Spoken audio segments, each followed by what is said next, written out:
नमस्कार, NTV India news में आपका स्वागत है। मैं हूं साक्षी। पेश है आज की प्रमुख हलचल। 11 जनवरी को आंगनबाड़ी एकता यूनियन द्वारा अपने वेतन भत्ता बढ़ाए जाने और नियमितीकरण किए जाने की मांग को लेकर सीधी शहर की सड़कों पर निकलकर प्रदर्शन किया गया। सड़कों में निकलकर प्रदर्शन करने के बाद आंगनबाड़ी एकता यूनियन की सैकड़ों कार्यकर्ता पदाधिकारी जिला कलेक्ट्रेट पहुँच गयी और कलेक्ट्रेट का घेराव कर अपनी मांगों के समर्थन और सरकार के विरोध में जमकर नारेबाजी की।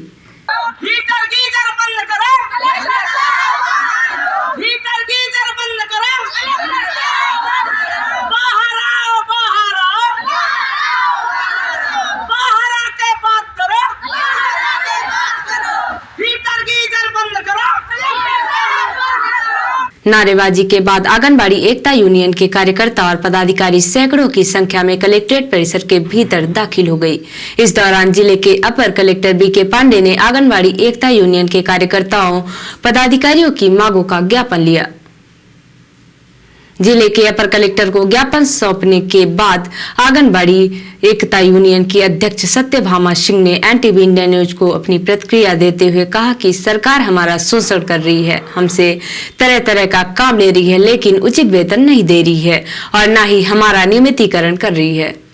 आप लोग आंगनवाड़ी के लिए काम करती हैं, शिवराज सरकार और मोदी सरकार की नीतियों को क्रियान्वित करती हैं। क्या वजह है आप लोगों को सड़कों पे निकलकर आज कलेक्ट्रेट में आकर घेराव प्रदर्शन करके अपनी मांग करनी पड़ रही है और क्या मांगे हैं आपकी? हमारी मांग ये है कि हम लोग बहुत प्रताड़ित हैं सरकार से, चाहे वो केंद्र सरकार हो चाहे राज्य सरकार हो। आए दिन काम का बोझ बढ़ाती जा रही सरकारें और हम आंगनवाड़ी बहनों का परिवार भूखे मर रहा। 2-2, 3-3 महीने से भी वेतन नहीं मिलता और 10,000 में वो भी हर महीने 2,000 कभी 1,000 ऐसे होके कट जाता है। हर विभाग से जोड़ के काम ले रहे हैं, कभी आधार कार्ड, कभी समग्र ID, कभी आयुष्मान कार्ड, कभी मुर्गी का सर्वे तो कभी बकरी का सर्वे तो कभी पेड़ पत्ते का सर्वे, कभी मटका भिक्षा मांग मटका बनाओ। तो मतलब हर कभी निर्वाचन में ड्यूटी। तो ये देखिए कि सरकार की मंशा खाली इनको भीड़ जुटाने के लिए है। NTV इंडिया न्यूज ने जब सत्यभामा सिंह से सवाल उठाया कि आप सरकार से वेतन लेती हैं और सरकार की ईंट से ईंट बजाने की बात क्यों करती हैं, जिसका जवाब देते हुए उन्होंने कहा कि सरकार भी हमारा शोषण कर रही है। हम अपने शोषण के विरोध में अप्रैल में भोपाल में धरना प्रदर्शन करेंगे और उसके बाद दिल्ली में भी हम अपनी आवाज उठाएंगे। आप लोगों का जब कोई सभा होती है, बड़ा कार्यक्रम होता है तो भीड़ का हिस्सा बनाया जाता है, सबसे पहले आप लोगों को बैठाया जाता है और लेकिन सरकार आपको वेतन दे रही है, फिर शिवराज सरकार और मोदी सरकार की ईंट से ईंट क्यों बजाने की बात करती हैं? नहीं, सरकार मुझे वेतन देने को नहीं बोल रही। मेरा कहना है कि मुझे रेगुलर करो, मुझे लॉलीपॉप ना दो। 10,000 2018 में पहले 5,000 देते थे, फिर 18 में ये 5 और बढ़ाए, तो दोनों सरकारें मिलके 10,000 दे रही, लेकिन वो भी लॉलीपॉप लग रहा है। ऐसे महंगाई में आज देखिए तो एक चपरासी पानी पिलाने वाला वो भी 30,000 पा रहा। और हमारी बहनें हर विभाग से जुड़ी हैं, हर विभाग से काम ले रहे और सरकार इनको नज़रअंदाज करती है। ये बताइए, अब चुनाव नज़दीक आ गया है, मामा जी कहते थे कि ये करेंगे वो करेंगे, लेकिन आज आपको सड़क में निकल के नारा लगाना पड़ रहा है कि हम तुम्हारी ईंट से ईंट बजा देंगे। यदि मान लीजिए चुनाव के पहले आप लोग को नियमित नहीं करते, आपकी तनख्वाह वेतन भत्ता नहीं बढ़ाते, तो क्या सही में आप ईंट से ईंट बजा देंगे उनकी?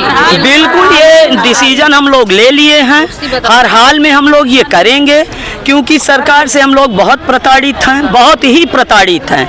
क्योंकि सरकार जब आएंगी, कहीं भी जाएंगी, किसी भी जिले में जाएंगी, तो मेरी आंगनबाड़ी बहनों को कहा जाता है कि अनड्रेस में आओ, क्योंकि ये भीड़ जुटाने के लिए।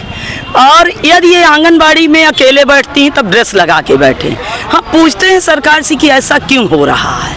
हर विभाग को रेगुलर कर रहे हो, मानदेय पैसा बढ़ा रहे हो, लेकिन मेरी वर्कर के साथ, मेरी बहनों के साथ क्यों सौतेला व्यवहार कर रहे हो?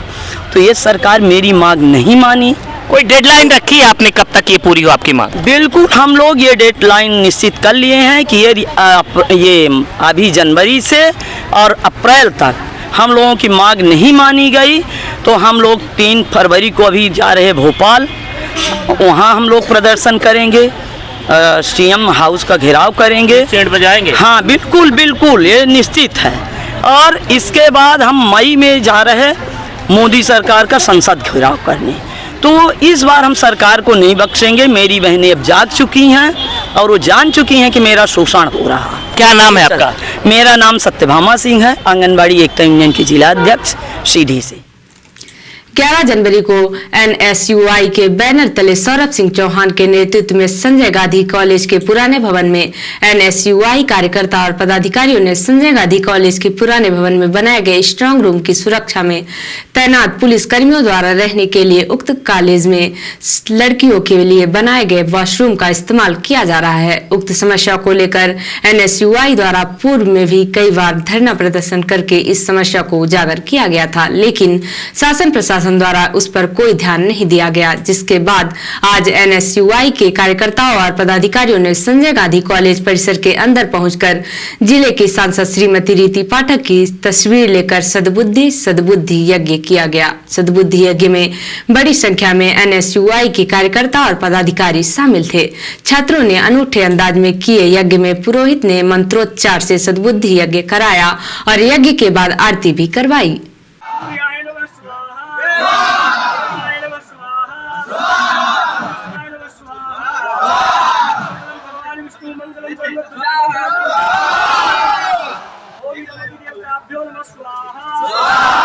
सर्वे देवी देवताभ्यो नमः स्वाहा।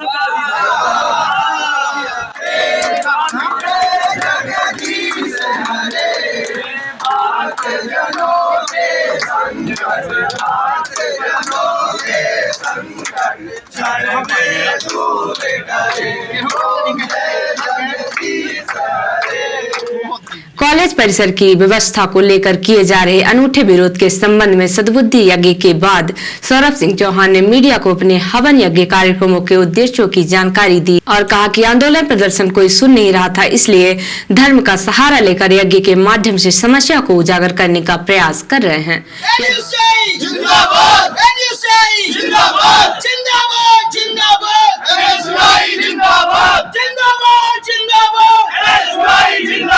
ये आज आप लोगों ने कॉलेज परिसर में हवन पूजन और आरती का कार्यक्रम आयोजित किया है, क्या उद्देश्य है इसके पीछे?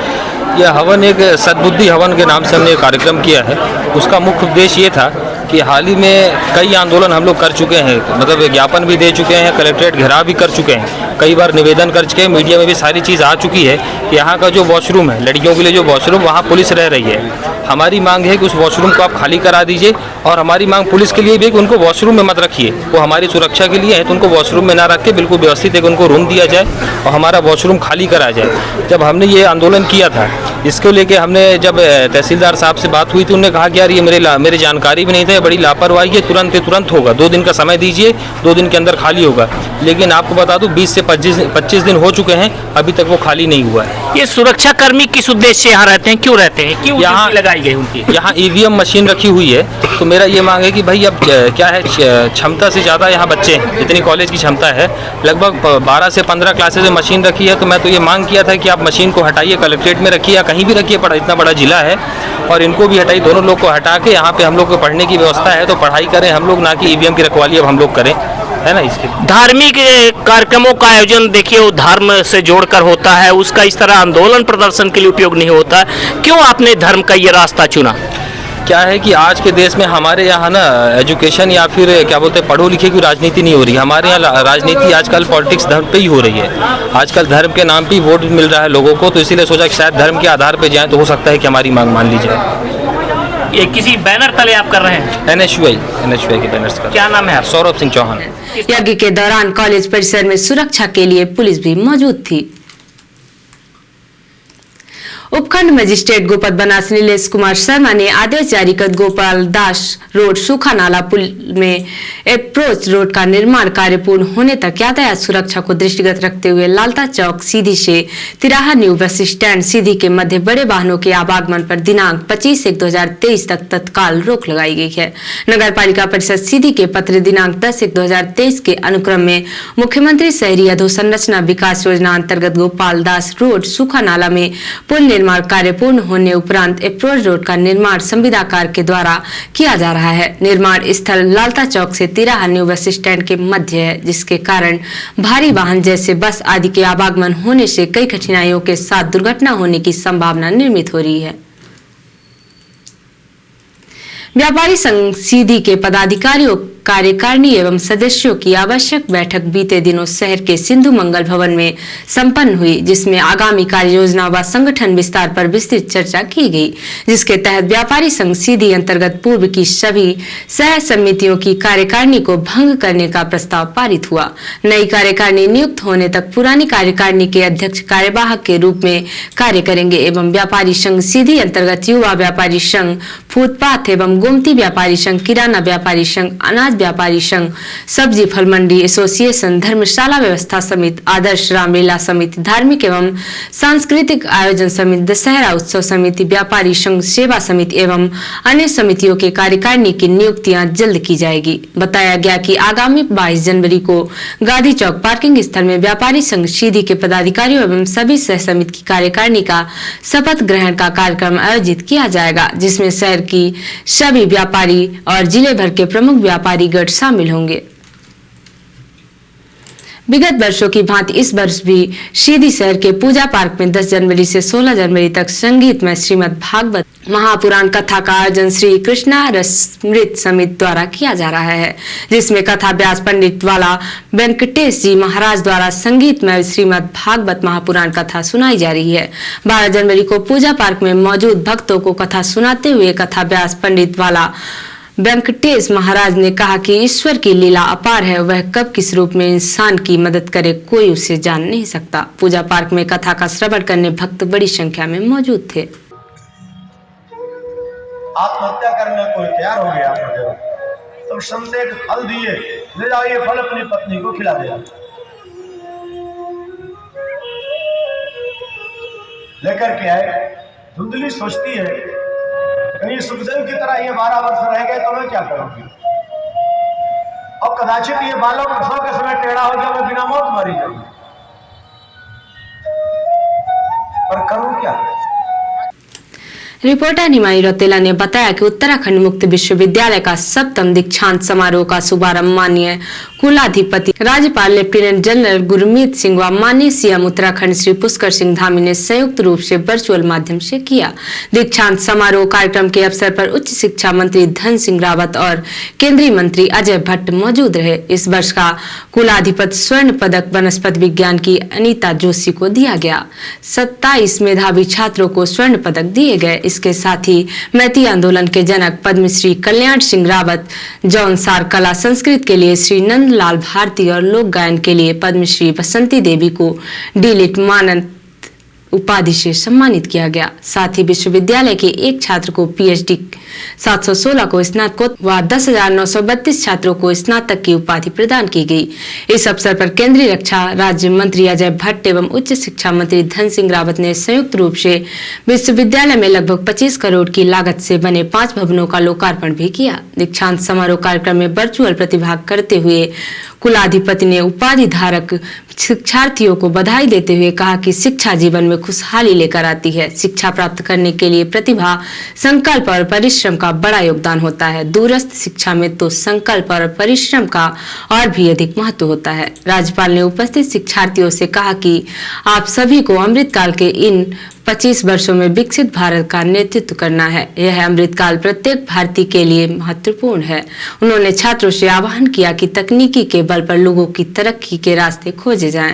उन्होंने कहा कि एक भारत श्रेष्ठ भारत के नारे को साकार करने में आप सभी का सामूहिक संकल्प भी जरूरी है। माननीय मुख्यमंत्री श्री पुष्कर सिंह धामी ने शिक्षार्थियों से कहा कि दीक्षांत समारोह का अर्थ औपचारिक दीक्षा का अंत है, किंतु शिक्षा जीवन पर्यंत चलती है। आज विश्वविद्यालय में ज्ञान की अविरल गंगा में वर्चुअल माध्यम से जुड़कर गौरवान्वित महसूस कर रहा हूं। उत्तराखंड मुक्त विश्वविद्यालय का पिछला वर्ष अनेक उपलब्धियों से परिपूर्ण रहा है। नैक मूल्यांकन में विश्वविद्यालय को प्रथम प्रयास में ही एसएस ग्रेड प्राप्त हुआ है, जो विश्वविद्यालय की उत्तरोत्तर अभिवृद्धि में गति प्रदान करने का कार्य करेगा। उन्होंने शिक्षार्थियों से सशक्त उत्तराखंड राज्य हेतु अपनी सहभागिता का आह्वान किया। इस अवसर पर विश्वविद्यालय के कुल सचिव प्रोफेसर ओम प्रकाश, जिलाध्यक्ष प्रताप बिष्ट, जिला पंचायत अध्यक्ष बेला तोलिया, मेयर डॉक्टर जोगिंदर पाल सिंह रौतेला, विधायक डॉक्टर मोहन सिंह बिष्ट सहित अन्य विश्वविद्यालय के कुलपति उपस्थित थे। और अब पेश है प्रादेशिक हलचल। भोपाल में कर्ज से परेशान होकर सेंट्रिंग ठेकेदार ने बीवी बच्चों के साथ जहर पिया, हालत गंभीर। ग्वालियर चंबल में रात में 3 एटीएम काटकर 39 लाख रुपए से ज्यादा का कैश बदमाशों ने लूटा। एमपी में अडानी ग्रुप करेगा 60,000 करोड़ का निवेश। रिलायंस प्रदेश भर में 5G शुरू करेगा। और भोपाल में करनी सेना का धरना। उज्जैन में झड़प, संगठन प्रमुख बोले कसम खाओ कभी भाजपा को वोट नहीं देंगे।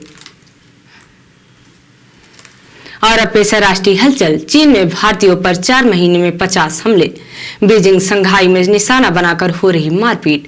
कश्मीर के कुपवाड़ा में सेना के 3 जवान शहीद। माछल में बर्फ से फिसलकर गाड़ी गहरी खाई में गिरी।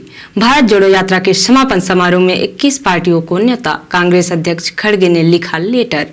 और बिहार में पुलिस पर हमला, 13 गाड़ियां फूकी। बक्सर में पावर प्लांट का विरोध कर रहे किसानों को पीटा।